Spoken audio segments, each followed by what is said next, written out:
Happy morning, children. I feel extremely glad to welcome you all for this wonderful online learning.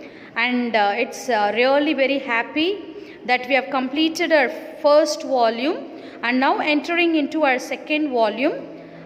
This volume consists of another 8 lessons.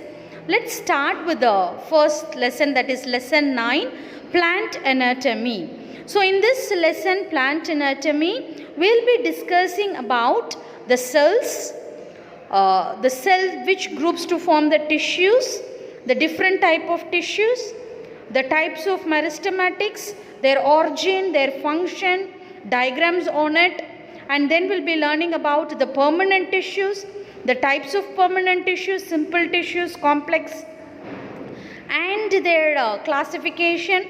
The very important thing of this lesson is, children, you need to learn drawing. So this anatomy lesson is about the study of internal structure.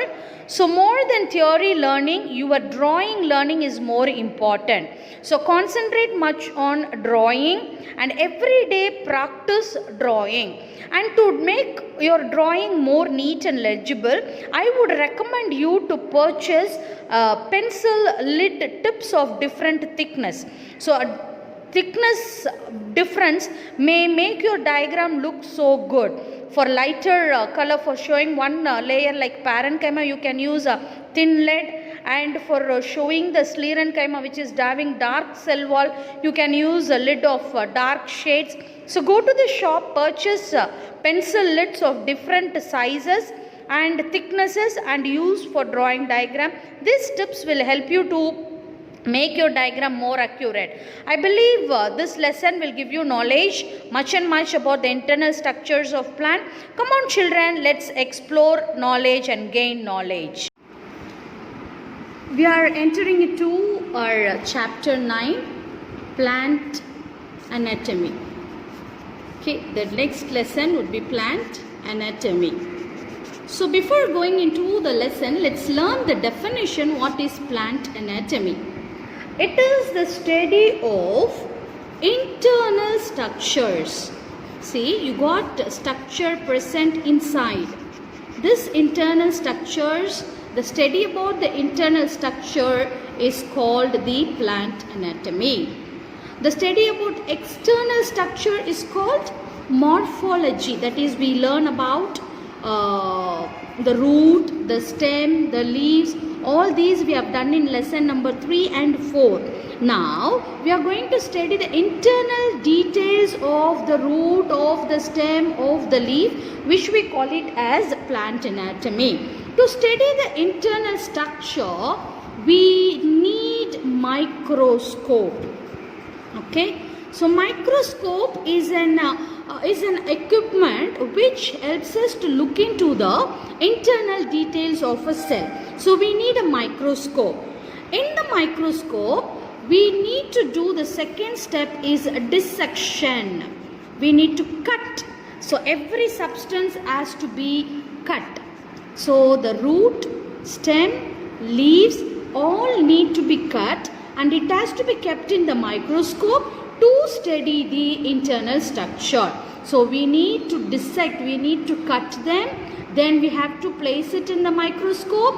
At the microscope, we will be learning about the internal structure. So plant anatomy is the study of internal structures of root, stem, leaf, whatever it may be, by the help of microscope, by doing the dissection of this structure. So this is about the introduction of a lesson, plant anatomy. Now when you cut a structure, the basic structure of an part is a cell. A cell is the basic structural and functional unit of life. This cell, when it is present in groups, we call it as tissues. Okay, so we have cells. The cells are grouped to form the tissues. So tissues, they organize to form the tissue system. Is it clear, children? You will having tissue system. These tissue systems, they grow as organ.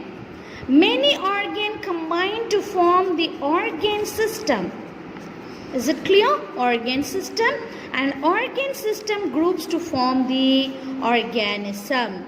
So we get a population. A population organism is obtained from the basic cell. So you got cell. The cell groups are called the tissues. The tissues, they combine to form the tissue system. The tissue systems consist of organs, and many organs with the tissue form the organ system, and many organ system results in the form of an organism. So this is how a plant is organized also. So we have to, if we want to study about the root, we need to study about the root system. What are the organs present in it, and what are the tissues that are present in the organ. So the entire thing we will be learning in our plant anatomy. So cell followed by the tissue. Now let's move to the next topic, tissues. What is a tissue? Okay, as I mentioned before, tissue is called group of cells. Group of cells are called the tissues. Okay, now this cells, group of cells are divided into two types. One is called the permanent tissue, meristematic tissue. Okay, meristematic tissue. The other one is called the permanent tissue. Okay, two types of tissues we see. One is a meristematic, the other one is permanent. Now, what is this meristematic? What is this permanent? Very simple definition, children. A cell becomes as a tissue. How does a cell become as a tissue? The single cell, it keeps on dividing again and again. So a cell, a single cell divides again and again and results into a group of cells which we call it as tissue. Is it clear? Initially we had only cell, but that cell went undergone division after division, which resulted in formation of groups of cells. So this group of cell, we call it by the name called tissue. So tissues are of two types, meristematic and permanent. So how does the tissue form? The tissue formed by the division of cells. So any cell which is having the capacity of cell division is called meristematic cells. Is it clear, children?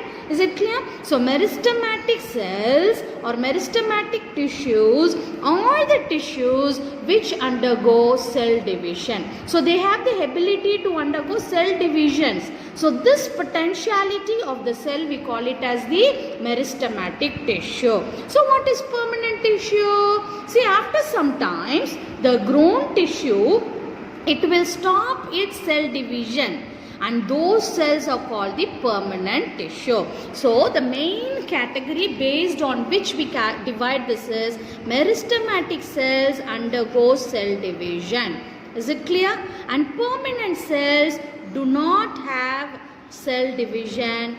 They become matured. So this is the basic thing. So based upon this, tissues are divided into meristematic tissues and the permanent tissue. Is it clear? Now we'll move on to this meristematic tissue. Okay, meristematic tissue you can find in a plant. They are present in three regions. Okay, they are present in three regions. Let me show the pictures here. See, this is a meristematic, different types of meristematics. As I mentioned before, meristematics are the cells which undergo cell division. So where are the regions you will have the cell division? One is on the tip. So if a cell division is happening on the tip of the root or tip of the stem or tip of the leaf, it is called apical meristem. If the cell division is happening on the intercalary region, okay, in the nodal region, it is called intercalary meristem. And you form the lateral meristem, that is in between the nodes. So in these regions, the cell undergo divisions. So whichever cell undergo division, it is called meristematic, and based upon the place where the cell division is taking place, it is divided as apical meristem, intercalary meristem and lateral meristem. The other tissue which we call it as a permanent tissue. Let's look into the permanent tissue. This permanent tissue is divided into simple permanent and complex permanent. So two types are there. One is simple permanent tissue. The other one is complex permanent tissue. So we got two types of permanent tissue. I told you before itself, permanent tissue do not undergo any cell division. They have undergone certain maturation. Okay. Now in the simple tissues, you have got three different types of cells. What are the three types of cells?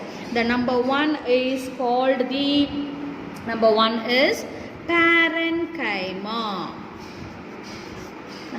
is parenchyma. Number two is collenchyma.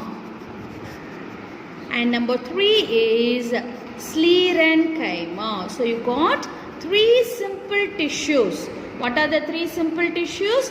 Parenchyma. So looking into the big word, don't just omit it, spell it. Collenchyma, sclerenchyma. So these three are the simple tissues. Now let's look into the complex tissue. There are two complex tissues. One is called the xylem. The other one is called the phloem. Okay. So two tissues are there. One is xylem. The other one is phloem. Why do we call it as a complex? Okay. That is a very important question which you have to clarify. Why am I calling this as complex? Complex cells, tissues are made up of different types of simple cells. In simple tissues, you will have only one specific type of cell. Either it may be collenchyma, or it may be parenchyma, or it is sclerenchyma. Only one type of tissue is present. Whereas in complex cells, you have many number of one or more types of simple tissues. They unite to form the complex. Is that clear? You will have many simple tissues together. So xylem and phloem. Let's see what are the cells that is present in the xylem.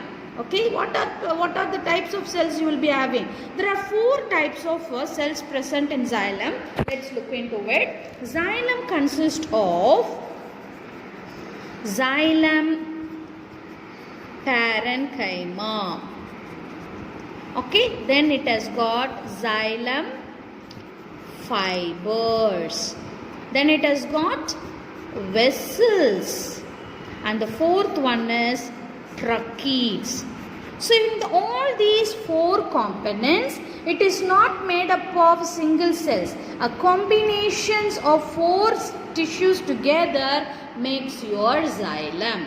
Is it clear? So xylem is made up of four different kinds of component. Similarly for phloem, what are the cells you have for phloem? You will be having phloem parenchyma, followed by phloem fibers.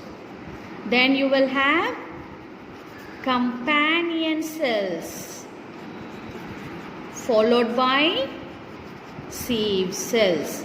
Is it clear?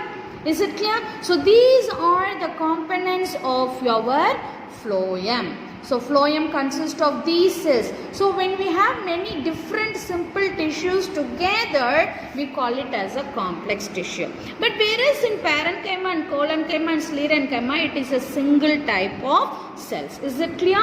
Is it clear? Shall we proceed into the next explanation of collenchyma, parenchyma and sclerenchyma? Let's start with parenchyma. What is a parenchyma? What are the things you find in parenchyma? Parenchyma, the main character is, it is a living cell. That is a very important thing. It is a living cell. Let me write over here itself. It is a living cell. Okay, it is a living cell. Parenchyma is a living cell. Collenchyma is also a living cell. Whereas sclerenchyma, it is called the dead cell. Okay, sclerenchyma is called the dead cell. So this is a basic difference. Parenchyma, living cell. Collenchyma, living cell. Sclerenchyma, dead cell. Okay, fine. We can differentiate now parent colon with the scleren because these two are living and this is dead. How to differentiate parenchyma and collenchyma? The next division.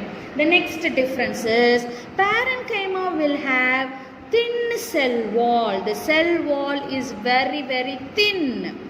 Whereas in collenchyma, it has got thick cell wall. This is the basic difference. Now tell me the character of parenchyma. Carefully listen, children. Parenchyma are the simple tissues. They are living cells having thin cell wall. That is the character of parenchyma. Now come to collenchyma. Collenchyma are simple tissues, living cells with thick cell wall. Is it clear? And now sclerenchyma. Sclerenchyma are simple tissues which are dead cells and they have thick cell wall. So we have learned about the three simple tissues. Am I right? Now let's go to the types of parenchyma. This is parenchyma. The types are given. Aerenchyma. Okay, the parenchyma which contains air in its intercellular space. Air-filled parenchyma is called aerenchyma. Storage parenchyma. What is it? Parenchyma which stores food material is called storage parenchyma. Stellate parenchyma. Star-shaped parenchyma is called stellate parenchyma. Parenchyma cells filled with chlorophyll is called chlorenchyma. Parenchyma cells become elongated, pointed and slightly thick-walled. It is called prosenchyma. Okay, so parenchyma is divided into 5 types. Aerenchyma, storage parenchyma, stellate parenchyma, chlorenchyma, prosenchyma. So what is aerenchyma? It is air-filled parenchyma. Storage parenchyma stores food.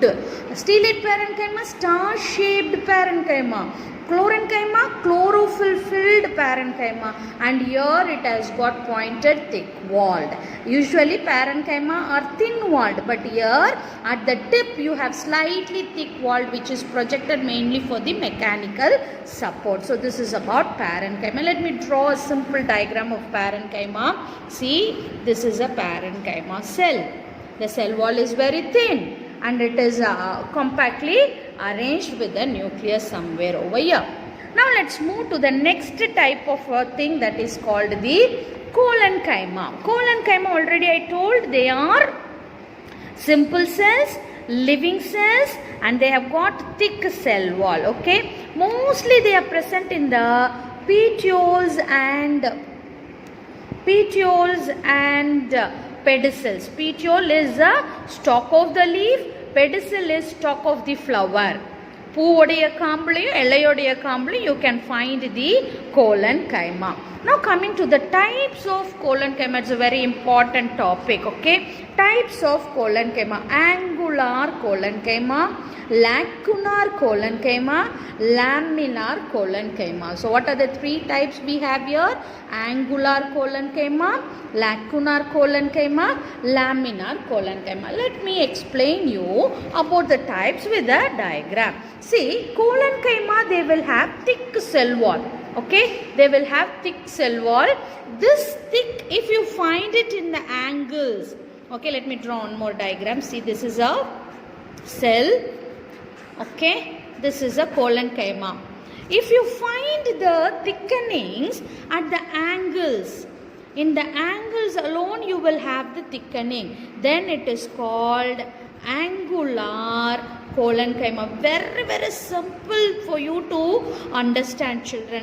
The cell is there and on the angles alone you will have the thickening, which is called angular collenchyma. Is it clear? Now let's move to the laminar collenchyma. What is laminar collenchyma? Okay, see, let me draw the diagram. This is a cell. Okay, the cell has got 2 sides. Okay, this side is called the tangential side and this is called the radial, and this is another row of cells. Why am I leaving that much of gap in between? The thickenings, you got a thickening on the radial wall alone, tangential wall alone. On this side of the wall there is a thickening. Okay, the cell on this side you don't have thickening, it is just a thin wall here.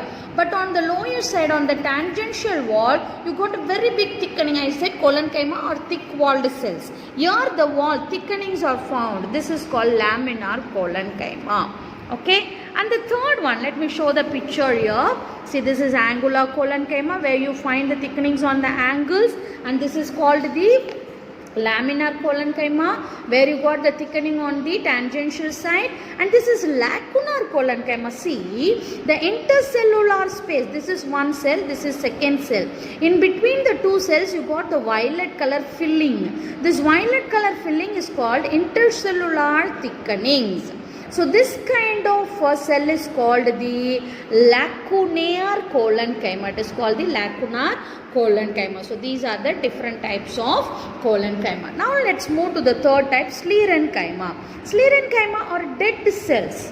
They are dead cells and their walls are thick wall. This thick wall is made up of lignin. It is made up of lignin. So you have to very much understand it. 3 points only. Sclerenchyma is a type of a simple tissue. It is a dead cell and they are having thick wall, and the thick wall is made up of lignin. Now let's move to the types of the sclerenchyma. Sclerenchyma is of two types. One is sclerites, the other one is fibers. Basically, how many types of sclerenchyma are there? Only two. One is sclerites, the other one is fibers. What is a sclerite? Sclerites are called the stone cells. What is the name of a sclerite? Sclerites are called the stone cells. This stone cell is divided into 5 types. Okay, the first one is brachysclerites, macrosclerites, osteosclerites, astroschlerites, trichosclerites. It may be difficult for you to pronounce at the very beginning, but when you read it will be alright. See, sclerites, brachy or brachysclerites. The second one is macrosclerites. Third one is osteosclerites. All the word consists of sclerites, osteosclerites. And this is astrosclerites. And the fifth one is trichosclerites. See, all these terms ending with sclerites. It has got another name also, brachysclerites or stone cells. Macrosclerites or rod cells. Because they look rod shape, it is called rod cells. Osteosclerites are called bone cells because they look like a bone. Okay, so these are the types of sclerites. Let's look into the diagram of this different types of sclerites. See, you can find this is called brachy. You can find it as a stone. The pink color or the thickenings. So the cell is entirely thickened with a little of lumen present over here. This is called brachysclerite and it looks like a stone. The second one you can find, this is called the rod sclerite. This is epidermis and the top one, okay. It looks like a rod, brown color rod arranged one after the another parallel. So this is called the macroscleroids. And the third one you see, it looks like a dog bone of a dog. At two ends you will have a bulged structure. It looks like a dumbbell shape also. This is called the osteoscleroids or bone cells. Is it clear? Stone cells, rod cells, bone cell.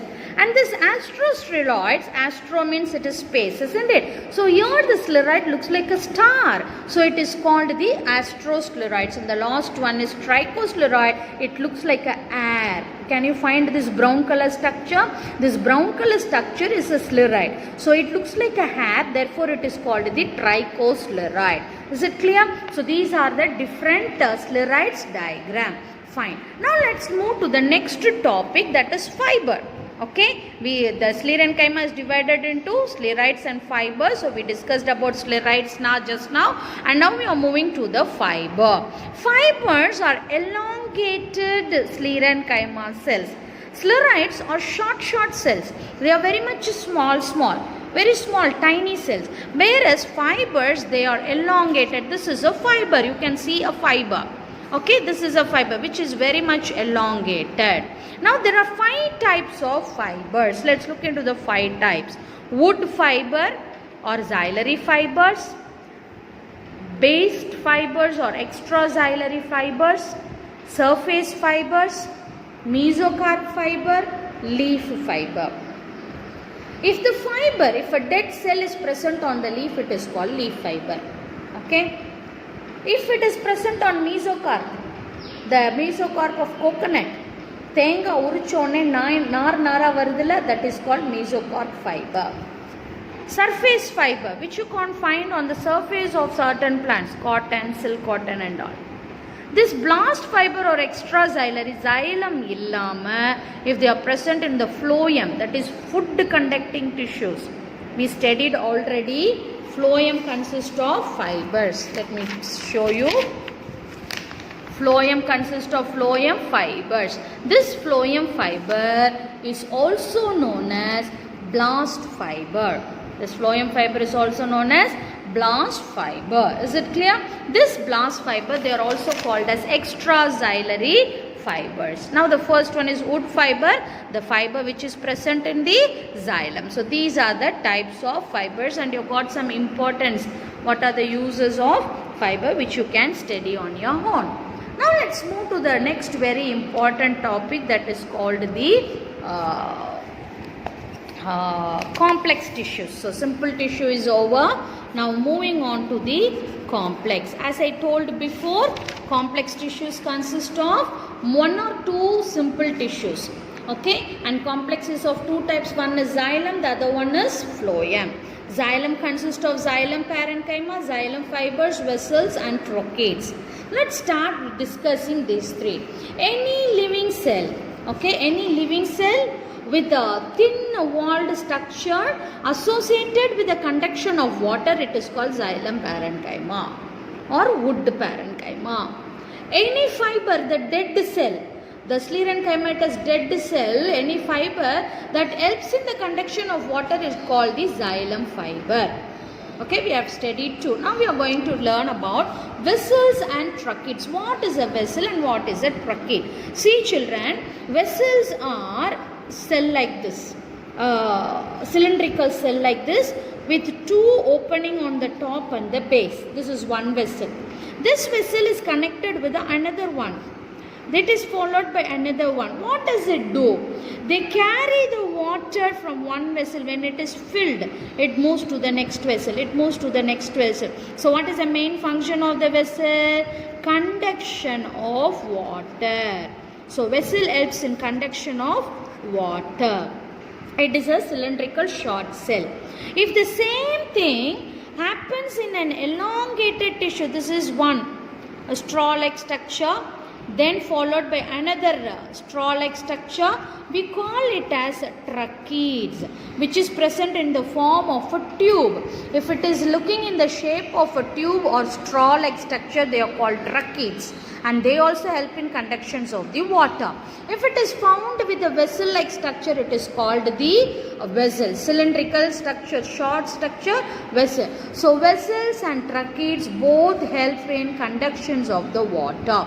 These vessels are mostly present, is the important organ in all angiosperms. In angiospermic plants, you have the vessels. Trochantes are present in the gymnosperms and pteridophytes. In gymnosperm and pteridophyte, trochantes are the water conducting substances, whereas in angiosperms, vessels are the water conducting. So this is about our xylem learning. Okay, now let's move to the next topic, phloem. I told phloem is a complex tissue made up of one or more simple tissues. So phloem consists of phloem parenchyma, phloem fibers, companion cells, sieve cells. So any living cells associated with the conduction of food is called phloem parenchyma. Any non-living tissues, that is sclerenchyma fiber associated with the phloem, it is called phloem fiber. So phloem main function is, okay, what do they do is conduction of food. So food conduction is taking place by phloem.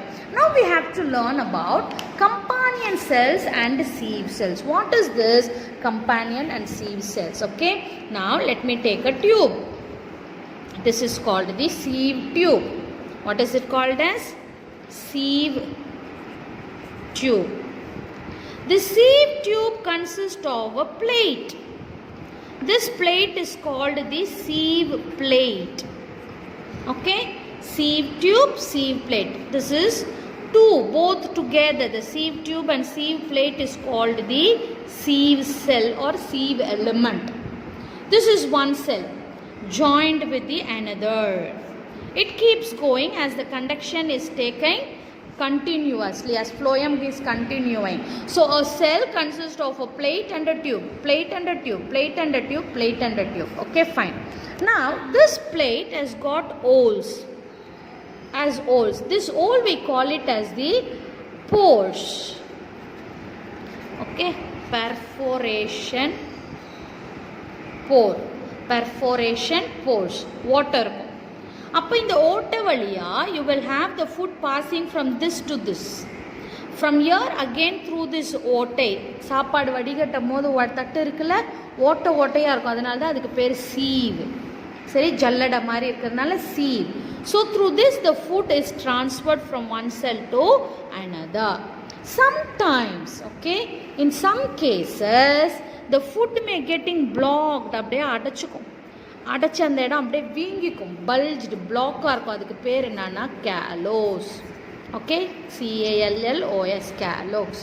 So blocking on the sieve pore in the sieve plate. இந்த sieve போருங்கிற ஓட்டையை, sieve பிளேட்டில் இருக்கக்கூடிய sieve போருங்கிற ஓட்டையை food வந்து அடைச்சிக்கிச்சுன்னா அதுக்கு பேர் callose. Is it clear? So this is about our sieve element.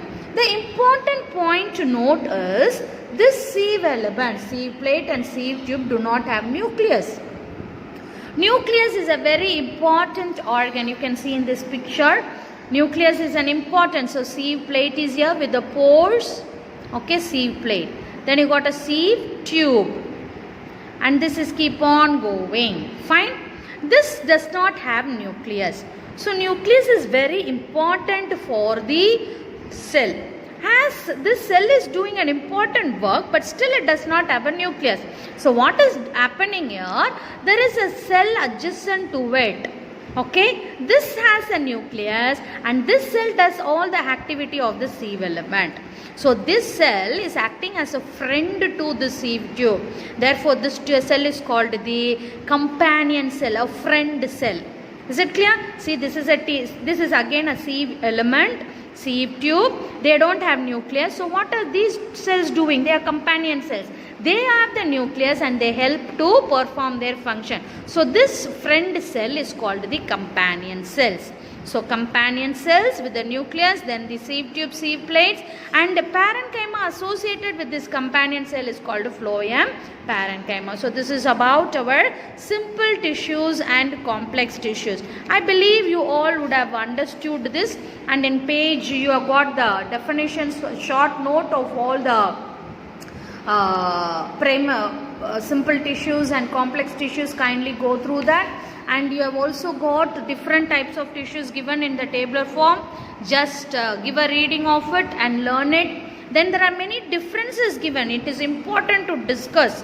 This is difference between meristematic tissue and permanent tissue. Then collenchyma and sclerenchyma, fibers and sclerites, tracheids and fibers, sieve cells and sieve tubes. So I want you to go through all these as your assignment. And write in your assignment notebook. Thank you, children.